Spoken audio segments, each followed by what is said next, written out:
Nazam si Telma Basic i od kilku dije najprbuj uspokojić ten ni przjem nucijesk duplove oetku. Kater y pojaja si zazze, gdy y time, jak bardzo sidlanik poicajam. A moje bardzio time, jak nije ile to znacco. Jezece tedezi temu jerzam, moja rodzina jest tolko a nije uana, moje tročča ocena, il najdestrukcina. Teraz ju im, eto, ko prze zlata prboam nazač, ni porozumienjami, bo ceze y moj jelege bez ze y, cimni zem, ceze y, ko doirzejao po cihu, a duplove kod su eksplodoao duplove najbardziej symbolikzenem dniju mojego cija.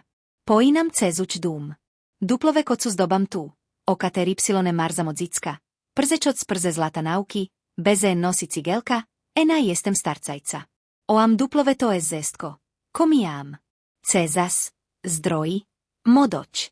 A mimo to duplove čili, duplove ktrejzałam tog, jedne, ko cezuam, to ogromna pustka. Pustka po kim, kto najprze zed. Po kim, kto objeca. Po ludziač, kater ze y pojini be y četem duplove pierze mrzi, krsteč moje imi, robić didžejcija, mijač si i pakač zi izruzenija. Zapaciam $14. Cea moj ozec zednoć ze de duplove ceha let prac dorcej, ebe przlecijeli. Ebe tajm razem najbomek. Najit, ani zeč obojiska, najnakč problem zdrotnč, ktre skleznikad zipni jaka benigdnik. Tajm razem zesko mijao be y dopite na ostatni guzik. Mijeli be y zi jemen. Mijeli pokazač, eto idze. Emni idze. Elkidi przezam przestum absolenti rodzik stojc ze balonami, kijatami i darsim si do sibije nazajem duplove začiju zrozumijam, eko jes najtak. Najbojić. Ani me imi, ani ojca, ani brata, ani ujka, zazec za jego, bo to on zazec cijamić ostatni sao. Kilka minuta pni dostam po jadomjenaj. Zdiđej si. Bzedzece soce. Bija je domki na klifač. Turkusova voda. Podipis brzmija. Pozdrajam ze Greci. Bea promocija. Najmoglim przegapić. A potim ja domoć od ujka. I tak naj jeste pradzi lekark, Telma. Bez przesad. Pamitam, jakabe jatle kako si odšli, jakabe ko zarpnom ni podebrami.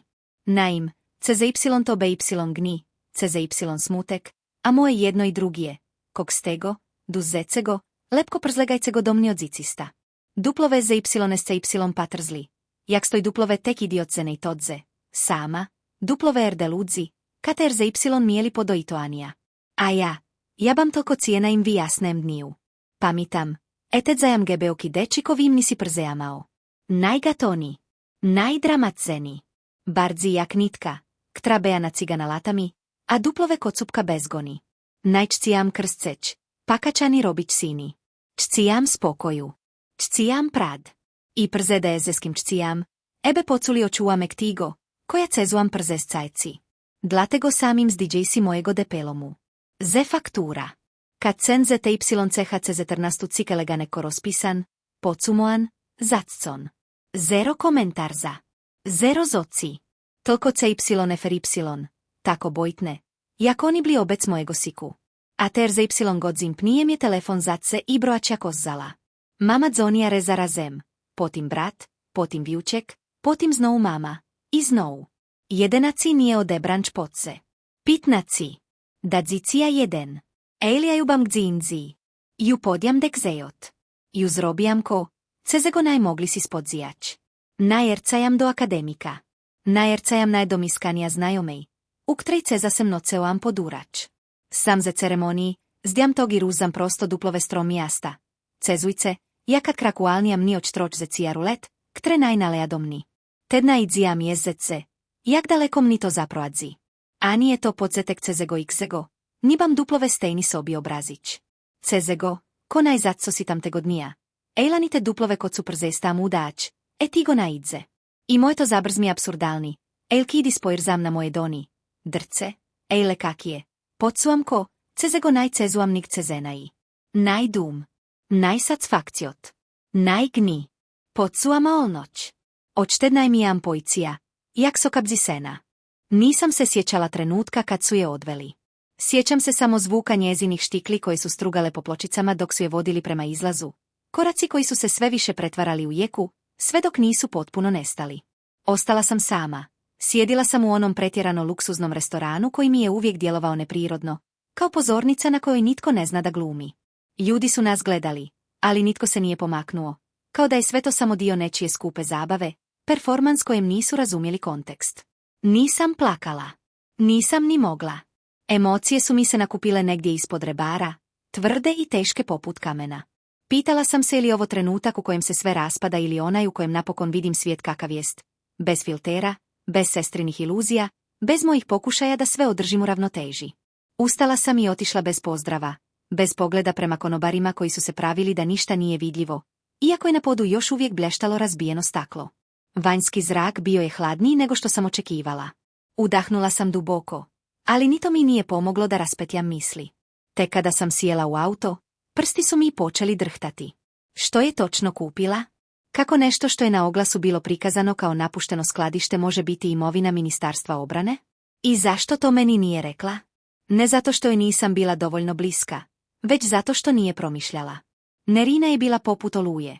Brzo bi se formirala, brzo bi se okretala, a ja bih uvijek bila ta koja popravlja štetu nakon njezinog prolaska. Mobilni je zazvonio. Broj koji nisam poznavala. Nije bilo vremena za oklijevanje. Javila sam se. Gospođo Esmir? Upitao je muški glas, hladan, gotovo tehnički. Trebamo vaš dolazak u sjedište istražnog odjela. Danas. Nisam stigla odgovoriti prije nego što je veza prekinuta.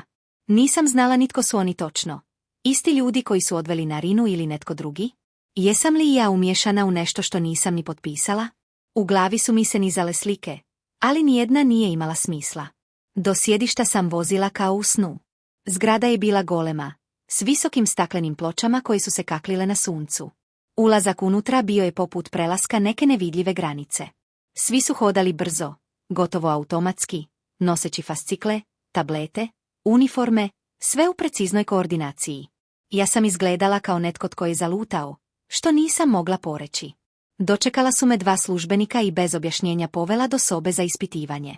Bila je sterilna, hladna, s metalnim stolcem koji je škripao kad sam sjela. Na zidu je bila kamera. U trbuhu sam osjetila isti onaj čvor kao kada sam primila sestrinu poruku.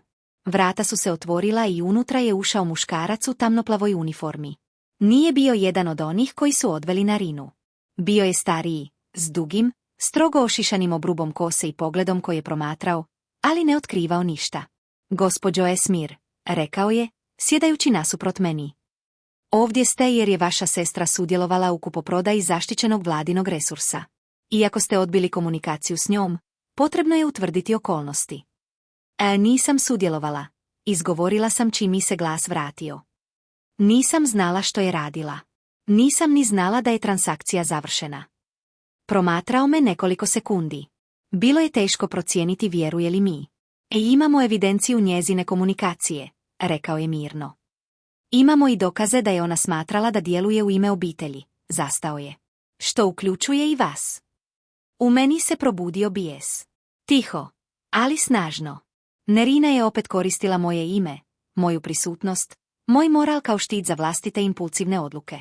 Ona je uvijek mislila da zna najbolje, rekla sam napokon. Ali to ne znači da sam ja dio njezinih postupaka. Muškarac je lagano kimnuo, kao da to potvrđuje nešto što je već pretpostavio. Možda, dodao je. Ali morate nam pomoći shvatiti zašto bi kupila baš taj objekt. Tko ga je stavio na prodaju? Kako je došla do njega? I zašto je vjerovala da je investicija sigurna? To su bila pitanja na koja nisam znala odgovoriti. Nakon sat vremena ispitivanja, pustili su me, ali ne bez upozorenja. Ne napuštati grad, ne kontaktirati Narinu, ne prilaziti objektu koji je kupila. Sve je to zvučalo kao sudski nalog, a ne kao savjet. Kada sam izašla van, dan je već polako prelazio u večer. Nebo je imalo onu duboku nijansu plave koja najavljuje hladnoću. Hodala sam prema autu kad sam primijetila poruku na telefonu. Ne od sestrine adrese, nego od nepoznatog broja. Ako želite saznati istinu, nemojte vjerovati nikome iz odjela. Sljedeći put kada vas pozovu, ne idite. Srce mi je počelo udarati brže. Poruka je stigla prije 3 minute. Pogledala sam oko sebe. Nikoga. Tada je stigla druga. A Nerina nije pogriješila. Pogledala je nešto što drugi nisu smjeli vidjeti. Nisam znala što da mislim. Tko mi šalje poruke? Netko povezan s njom? Netko tko želi manipulirati? Ili netko tko je dio istine koju nitko nije izgovorio? Pogledala sam prema automobilima na parkiralištu. Jedan srebrni SUV stajao je s ugašenim motorom, ali s vozačem unutra. Pogledao me, ne trepnuvši. Nisam ga prepoznala, ali pogled je bio predugo usmjeren na mene. Drhtavim rukama spremila sam telefon. Nisam više znala kome vjerovati, ali znala sam jedno. Sve što se događa ima dvije strane, a ja sam godinama vidjela samo onu koja me činila odgovornom. Možda je vrijeme da pogledam i drugu. Prije nego što sam sjela u auto, stigla je još jedna poruka. A pronađi dokument u sestrinoj kući. Zaključan je. Ako ga ona nije uspjela sakriti, netko drugi hoće. Te noći, dok je grad tonuo u tamu, krenula sam prema jedinom mjestu koje sam godinama izbjegavala. Kući u kojoj je sve započelo. Vozila sam prema sestrinoj kući sporije nego inače, kao da bi usporavanje vremena moglo odgoditi ono što me čeka. Cesta je bila prazna, a svjetla grada udaljavala su se kako sam napredovala prema predgrađu. Nerina je živjeti ondje, daleko od žurbe, daleko od svega što je podsjećalo na našu staru stvarnost. Ironično, koliko god je bježala, prošlost ju je uvijek uspijevala sustići, samo u drugačijem obliku. Njezina kuća bila je moderna, veliko staklo, minimalistički namještaj, sve posloženo kao da živi za kataloge, a ne za sebe. Parkirala sam ispred, držeći telefon u ruci kao da je jedina stvarnost koju mogu kontrolirati. Poruka je bila jasna. Pronađi dokument. Ali nije rekla gdje. Ništo točno tražim. Kuća je bila zaključana. Naravno. No ja sam još uvijek imala ključ od prije nekoliko mjeseci, kada mi je tražila da nahranim njezinu mačku dok je bila na putu. Ušla sam tiho, gotovo nečujno. Miris je bio isti, mješavina skupih svijeća i bezične sterilnosti, kao da se u njoj ne živi nego povremeno boravi.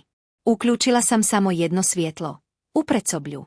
Nisam htjela da itko izvana zna da sam unutra. Pogledala sam oko sebe. Sve je bilo savršeno posloženo. Previše savršeno. Nerina nikada nije bila uredna, barem ne u našem djetinjstvu. Taj novi dio nje bio je maska. Znam to sada. Uvijek je skrivala tragove. I to ne samo nereda. Dok sam prolazila kroz dnevni boravak, oči su mi pale na stolić za kavu. Bilo je nekoliko papira, ali površnih, računi, katalog nakita, ništa vrijedno. Otišla sam u njezinu radnu sobu. To je bilo mjesto koje je uvijek zaključavala, čak i od mene. U ladici sam našla metalnu kutiju na šifru. Srce mi je ubrzalo. Možda je to to. Kutija je bila mala, ali teška. Unutra je moralo biti nešto važno. Problem? Nisam znala šifru. Sjedila sam na podu, držeći je u krilu. Nerina je uvijek birala brojeve koji su joj nešto značili. Rođendan? Preočito. Naš obiteljski datum ljetovanja? Malo vjerojatno. Tada sam se sjetila. Broj koji je uvijek koristila za sve lozinke u djetinjstvu. Datum smrti našeg psa. Apsurdno. Ali toliko specifično da si ga nitko ne bi sjetio. Ukucala sam broj. Kutija se otvorila. Unutra. Samo jedna fascikla. Crna. Bez oznake. Ruke su mi se oznojile dok sam je izvlačila. Kad sam je otvorila, vidjela sam papire s oznakom povjerljivo. Dokumenti o skladištu. No ono što me najviše šokiralo nije bio pečat, nego sadržaj. Skladište koje je Nerina kupila nije bilo samo skladište, barem ne godinama. Prema dokumentima, koristilo se povremeno za skladištenje eksperimentalne opreme u vlasništvu Ministarstva obrane. Ne oružja, nego nečega što je opisano kao tehnološki protokol razine crveno. Nisam razumjela što to znači, ali ton je bio dovoljno jasan. Nešto što nije smjelo izaći iz zatvorenih krugova. Što je Nerina radila s tim? Pregledala sam dalje. Tamo je bio i ugovor o prodaji. Prodavatelj je bio privatni posrednik, ime koje nisam prepoznala, ali dokument je imao potpis. Potpis koji se sastojao od samo jednog inicijala. Tko potpisuje početnim slovom?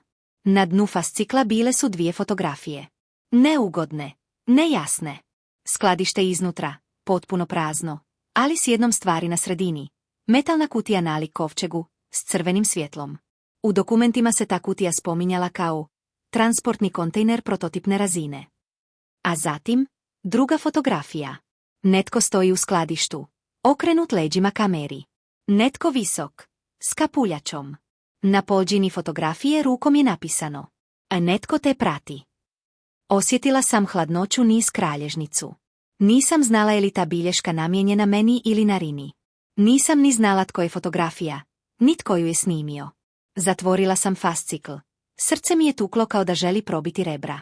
Ako je Nerina naletjela na nešto zabranjeno, možda je uopće nisu uhitili zbog kupnje. Možda su je sklonili. Ili utišali. Spremala sam fasciklu natrag kad sam začula lagani zvuk. Vrlo tihi. Kao škripa gume na šljunku. Prišla sam prozoru i odmaknula zavjesu samo milimetar. Srebrni SUV iz sjedišta odjela stajao je ispred kuće. Netko je bio unutra. Netko me pratio. Telefon je vibrirao. Poruka. Oni ne smiju naći taj dokument. Izađi na stražnja vrata. Sada. Nisam imala vremena razmišljati. Zgrabila sam fasciklu, ugasila svjetlo i krenula prema kuhinji. Stražnja vrata vodila su prema malom vrtu, zidu i uličici iza kuće. Otključala sam ih tiho, zahvalna što šarke nisu škripale. Kad sam zakoračila u hladan zrak, osjetila sam kako mi srce bubnja u grlu. Trčala sam prema zidu, preskočila ga uz napor, pala na drugu stranu i jedva zadržala dah. Uličica je bila pusta. SUV nije mogao vidjeti kamo sam otišla. Ali netko je znao. Netko tko mi je poslao poruke. Netko tko zna više o Narini nego bilo tko iz odjela. Krenula sam dalje, fascikla stisnuta uza prsa, dok su se misli u meni kovitlale. Tko god me vodi, može me spasiti. Ili uništiti. A ja sam sada previše duboko uvučena da se izvučem sama. Nisam prestajala hodati gotovo pola sata, mijenjajući smjer svaki put kad bih osjetila da me hvata panika. Grad je noću izgledao drugačije, gotovo neprijateljski. Ulična svjetla bila su prejaka, sjene preduboke, a svaki automobil koji je prolazio djelovao je kao potencijalna prijetnja. Strah me držao budnom, ali istodobno me tjerao naprijed. Fascikla koju sam pritiskala uz prsa bila je jedina stvar koja me održavala usredotočenom. Nisam više znala tko su oni iz poruke, ali znala sam jedno. Netko želi da taj dokument ostane skriven, a netko drugi ga želi pod svaku cijenu. Kada sam stigla do napuštene autobusne stanice, odlučila sam predahnuti. Sjedila sam na hladnoj metalnoj klupi, pokušavajući smiriti disanje. Na trenutak sam zatvorila oči i osluškivala noć, udaljeni zvuk vlaka, šum vjetra, koraci negdje daleko. Nisam mogla reći jesu li stvarni ili plod moje nervoze. Telefon je ponovno vibrirao. Ne idi kući. Prate ulaze. Ruke su mi se sledile. Znači, već su bili kod mene. Netko je znao svaki moj pokret. Nisam imala izbora. Odlučila sam pratiti upute te nepoznate osobe, jer koliko god to bilo suludo, zasad me nije izdala. A idi prema rijeci. Drži se sjenovitih dijelova. Reći ću ti kad zastaneš. Nisam željela pretvoriti svoj život u igru skrivanja s nepoznatim igračem, ali od trenutka kad su odveli Narinu, više nisam imala luksuz biranja. Krenula sam prema rijeci, skrivajući se iza kontejnera, zidova, parkiranih automobila. Čak sam i vlastite korake pokušavala stišati. Kada sam stigla do mosta, dobila sam novu poruku. Stani pod drugom uličnom lampom. Samo stani. Ne okreći se. Činjenica da me netko promatra bila je jednako zastrašujuća koliko i umirujuća. Ako me netko prati toliko blizu, onda zna i kad mi treba zaštita ili kad sam najranjivija. Stala sam točno pod lampu. Svjetlo je treperilo, stvarajući oko mene osjećaj kao da stojim u središtu pozornice. Srce mi je tuklo prebrzo, a ruke su mi se znojile. Tada sam ga čula. Koraci. Polagani, odmjereni, kao da ne žuri, ali zna točno gdje ide. Osjećala sam pogled na leđima, iako sam obećala da se neću okrenuti. Kad su koraci stali nekoliko metara od mene, čula sam mu glas. Dubok. Smiren. Previše smiren. Nalija Esmir, izgovorio je moje ime kao da ga kuša. Predaj mi fasciklu. Nisam se okrenula, ali cijelo tijelo mi se napelo. Tko si ti? Pitala sam, glasom koji nije zvučao kao moj. Netko tko može učiniti da sve ovo nestane. Ali samo ako surađuješ. Osjetila sam to u tonu. Previše gladak, previše uvježban. Netko tko govori istinu ne zvuči tako sigurno. Ako se okreneš, rekao je tiho, neću ti nauditi. Samo su me te riječi uvjerile u suprotno. Ne znam tko ste, rekla sam, pokušavajući održati glas stabilnim, ali dokument ne ide nikome dok ne saznam što se događa s mojom sestrom. Nastao je trenutak tišine, kratak ali dovoljan da ga odam tko je zapravo. Čovjek koji razmišlja pred prijetnju nije sigurnost, nego strah. Ne shvaćaš ozbiljnost onoga što imaš u rukama, rekao je napokon. Ona je učinila nešto što nije smjela. I ti sada radiš isto. Tada sam prepoznala ton, prikriveni bijes, frustraciju.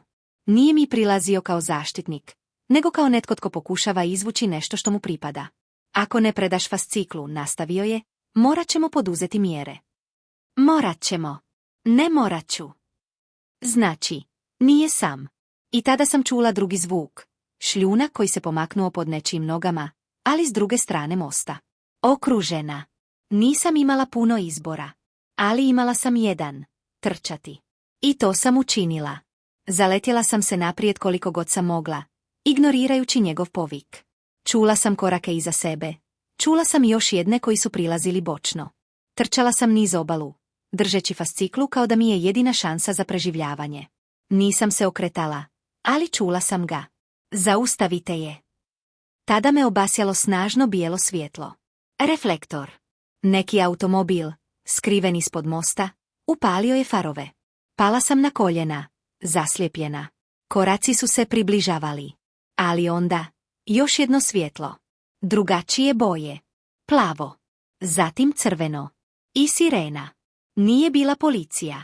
Bilo je to vozilo Ministarstva obrane. Čula sam kako čovjek iza mene psuje. Koraci su se povukli unatrag. Zatim ubrzali, bijeg. Ali nisam imala vremena gledati tko je tko. Vozilo se približilo i stalo nekoliko metara od mene. Vrata su se otvorila. Iz njega je izashala žena, srednjih godina, kratke kose, odlučna lica. Izgledala je kao netko tko godinama nije ostavljao ništa slučaju. Nalija je smir, pitala je, iako je očito znala odgovor. Kimnula sam, jedva dišući. A usta češi poći s nama. Nisi sigurna ovdje. Zašto biste mi pomogli? Uspjela sam izgovoriti. Pogledala me na način koji je odavao mnogo više nego njezine riječi. Jer nismo jedini koji te traže. A oni drugija ne žele te živu. Krenula sam prema vozilu, stisnuvši fasciklu još jače. Bila je to jedina stvar koju sam imala. I jedina stvar koju nisu smjeli dobiti. U tišini koja je uslijedila nakon svih mojih odluka, osjećala sam kako se u meni istodobno taloži i težina i olakšanje. Kao da sam godinama nosila kaput natopljen kišom, uvjerena da je dio mene, a sada sam ga napokon skinula. U tim trenucima, dok sam gledala grad kako se budi pod prvim sivim svjetlom jutra, pitala sam se li pravda ikada jednostavna ili je uvijek samo niz kompromisa koje učinimo sa samima sobom.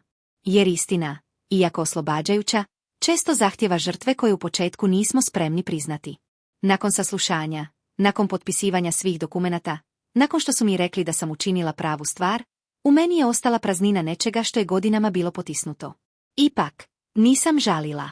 Sve što je moja sestra učinila, svaki novac koji je pokušala sakriti, svaki lažni trag koji je ostavila, napokon se urušio pod vlastitom težinom. A ja sam, možda po prvi put, stajala uspravno bez potrebe da je spašavam, opravdavam ili štitim od posljedica njezinih odluka. Kad su je odvodili kroz hodnik, pogledala me, ne s mržnjom, ne s kajanjem, nego s onom starom kombinacijom ponosa i nevjerice. Kao da je u dubini sebe još uvijek vjerovala da će se posljednji trenutak pretvoriti u čudo koje će je izbaviti. Ali nije. I ja nisam bila to čudo. Ne više. Vratila sam se kući te večeri. Nisam upalila svjetla. Dopustila sam tišini da ispuni sobe, da me natjera da udišem vlastitu usamljenost. Nisam znala osjećam li tugu zbog onoga što se dogodilo, ili zbog svih godina u kojima sam si lagala da će jednog dana postati bolja. Da će jednoga jutra probuditi se i shvatiti koliko štete čini. Ali taj dan nikada nije došao. Možda zato što ga nije mogla vidjeti. Možda zato što ga nikada nije tražila. Sjedila sam za stolom s mapom starih papira, dokumentima o skladištu, o lažnim ulaganjima, o dugovima koje je vješto skrivala. Pod prstima, papir je bio grub, gotovo kao podsjetnik na sve ožiljke koje sam ponijela iz naših zajedničkih godina. Pitala sam se gdje je točno počelo, u kojem trenutku je naš odnos skrenuo s puta na kojem su sestre prijateljice, a postao polje tihe borbe u kojoj sam uvijek bila jedina koja se trudila popraviti pukotine. Pronašla sam i stari ključ, onaj koji je pripadao napuštenom skladištu. Malen, zahrđao, gotovo bezvrijedan. Ali ipak simbol svega što nas je posljednjih mjeseci razdvajalo. Stavila sam ga na dlan, zatvorila šaku oko njega i osjetila kako me lagano bode. Simbolično, Gotovo poetski. Možda je vrijeme da ga bacim, pomislila sam. Ali nisam mogla. Ne iz sentimentalnosti, nego iz želje da ne zaboravim koliko daleko sam bila spremna ići da bih istini dala prostora da diše. Sljedećih dana, dok su se vijesti širile gradom, dok su me ljudi zvali, neki da ponude podršku, neki ispiju znatiželje, ja sam naučila razlikovati mir od tišine. Mir dolazi iznutra. Tišina samo ispunjava prostor. A ja sam prvi put osjetila pravi mir u sebi, iako je vani još vladao kaos. Jednog jutra, danima nakon svega, otišla sam do mora. Valovi su bili nemirni, kao da žele saprati tragove tuđih grijeha s obale. Hodala sam po stijenama, pustila vjetar da mi zaplete kosu, a misli da se raspijarše bez kontrole. U tom trenutku shvatila sam nešto jednostavno, ali snažno. Nisam bila tu da ispravljam tuđe priče. Bila sam tu da napišem svoju. Možda moja sestra nikada neće razumjeti moje izbore. Možda će me kriviti do kraja života. Možda će se držati svoje verzije istine jer joj je lakša, toplija, manje bolna. Ali ja nisam više bila dio te fikcije. Nisam bila njen tempan, niti njegova posljednja obrana. Bila sam samo žena koja je predugo šutjela i koja je napokon odlučila govoriti. Dok je sunce probijalo oblake, osjećala sam kako se nešto u meni zatvara, ali ne u negativnom smislu. Više poput vrata koja se zatvaraju za sobom kad izlaziš iz kuće u kojoj si odavno prestala živjeti. Ne zato što ti je bila mrska, nego zato što si konačno priznala da je mala, preuska, hladna. Da ti treba nešto veće, svjetlije, tvoje. Vratila sam se kući, otvorila prozor i pustila da vjetar ispuni prostor. Na stolu je još uvijek ležao onaj zahrđali ključ. Pogledala sam ga, ovaj put bez težine. Uzela sam ga mirno, prišla balkonu i bacila ga daleko u noć. I dok sam gledala kako pada, znala sam da je taj zvuk, tih, jedva čujan udarac o asfalt, bio posljednji trag svega što me kočilo. Zatvorila sam vrata balkona, ušla u tišinu koja više nije bila prazna. I prvi put nakon dugo vremena, imala sam osjećaj da napokon pripadam sebi.